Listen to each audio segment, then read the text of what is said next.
Paano nga ba mag-apply ng trabaho bilang isang T-boy or T-girl dito sa abroad, lalong-lalo na dito sa Middle East, sa Saudi Arabia?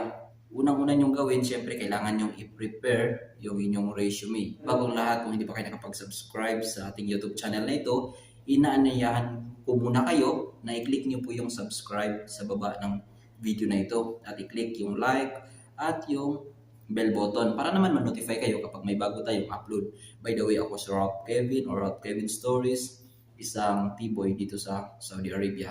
Una nyong gagawin is dapat i-prepare nyo muna ang inyong application letter or yung CV or resume. Make sure na nakaready na din doon at yung tama yung mga details na nilagay nyo, lalong-lalo na yung contact number.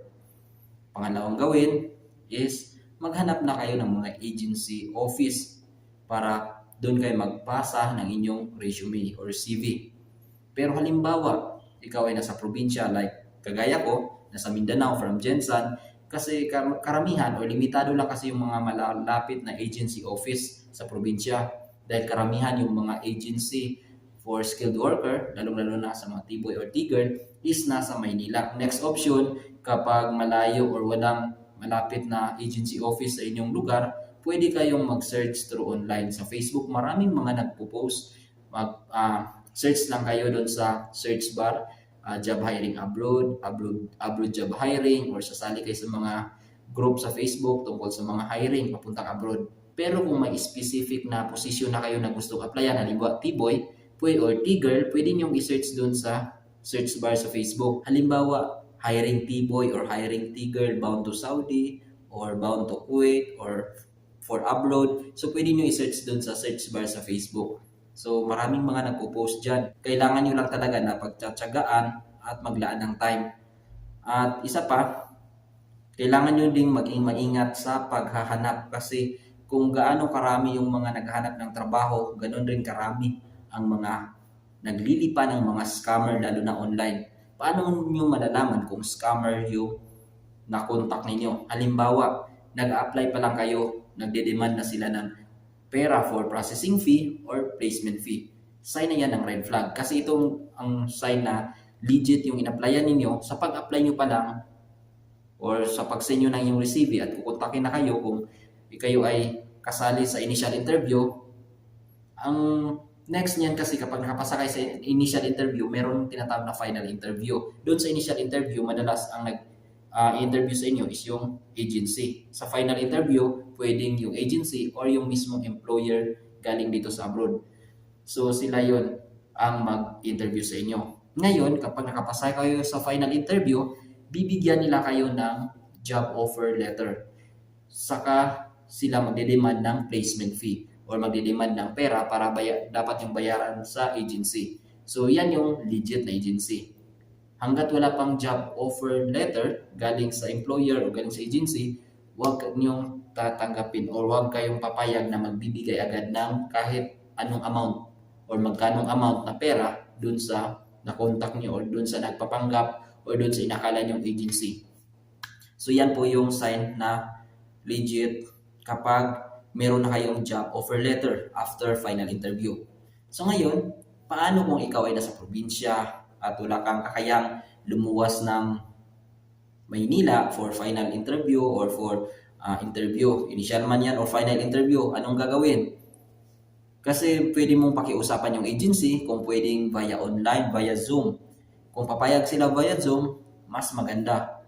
Pero kung halimbawa di sila papayag, kinakailangan mo talagang lumuwas ng Maynila, wala kang choice, nasa yun na yan kung anong decision mo. Kung kailangan mong mag-invest, kailangan mong pumunta lang nandun sa Maynila na pwede kang matanggap or pwedeng hindi. O di kaya kailangan mo nang humanap ng iba pang pwedeng applyan na pumapayag na ang interview is via online or via Zoom. Kagaya sa naging experience ko, kung natanggap ako sa final interview is binigyan agad ako ng job offer letter. Yung job offer letter, andun yung offer na sahod mo kung magkano yung isasahod sa iyo. So, pwede mo siyang i-decline. Kung halimbawa, nalilitan ka sa offer na sahod, so pwede mo i-decline, hanap ka ulit ng another applyan. Yun yung purpose din sa job offer letter. So, ngayon, kapag nabigay na sa iyo, bibigyan at kumbaga tatanggapin mo yung offer, so doon na bibigyan kayo ng list of requirements. Kasali na dyan yung medical. So hindi ibig sabihin na kailangan mong pa-medical is kailangan mo nang pumunta doon sa mga murang o kilala mong medical. Hindi ganon. Yung pagpa-medical is mismo employer or yung agency mismo ang magre-refer sa iyo kung saang medical clinic ka or hospital magpapa-medical. Kaya kausapin mo yung agency mo kung saan yung mas malapit sa iyo, alamin mo na yung malapit na lugar na pwede nilang i-refer kung saan yung medical clinic. Kagaya ko, Jensan. Dito sa Jensan City, wala silang, kumbaga, wala doon yung medical clinic na, kumbaga, partner ng agency. Ang ni-refer sa akin na mas malapit na medical clinic is sa Davao. So, nag-invest talaga ako, nag-effort ako pumunta ng Davao ng 4 na oras para doon magpa-medical. Mas okay na yun kaysa naman kailangan ko pang lumuwas ng Manila para magpa-medical. And then, nung pagpa-medical, yung result hindi ko man agad-agad na marireceive. Sila mismo, yung taga-medical clinic, sila mismo ang mag-i-email sa result dun sa agency. At yung agency ang mag-i-inform sa iyo kung ikaw ay fit to work sa medical. So, magkano ang gagastusin sa medical? Nasa mga 15,000 pataas.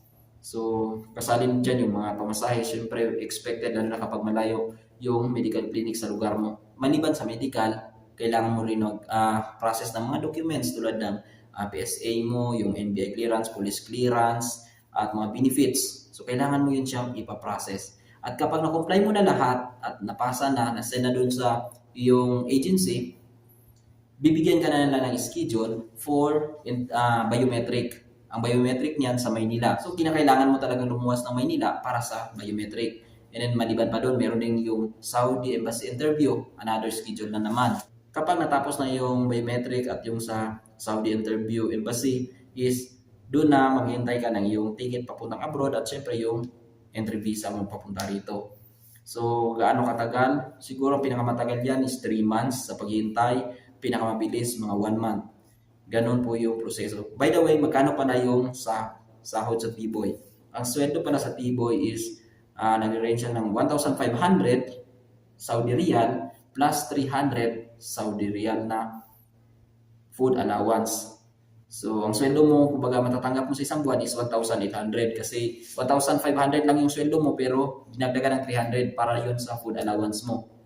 And then, pagdating mo dito is libre na yung tirahan, libre na yung transportation, at syempre yung pagkain mo is, kaya nga binigyan ka ng 300, yun na yun para sa food allowance. At kung magkano yung babayaran mo sa agency. Ang babayaran mo sa agency for placement fee is kung magkano yung isang buwan na sweldo mo. Halimbawa, ang offer sa is 1,500 na sweldo mo. So, yun yung equivalent. Kung magkano yun sa peso, yun yung equivalent na babayaran mo sa placement fee. May mga agency na pumapayag sila na sa sahod, every sahod mo na kinakaltas yung pang-placement fee. Pero karamihan sa mga agency talaga naninigurado. Kaya bago ka lilipat papunta dito sa abroad, nanigurado sila na maibigay mo agad yung kabuuhang amount ng placement fee mo. So, yun po yung patakaran nila for placement fee. Kahit na ang sahod mo is, ang marireceive mo sa isang buwan is 1,800 dahil kasali doon yung food allowance, ang pagkwenta dyan is 1,500 lang, hindi kasali ang 300. 1,500 lang, yung amount na yun yung equivalent na pabayaran mo for placement fee. Pero ang marireceive mo siyempre pagdating dito is 1,800 na.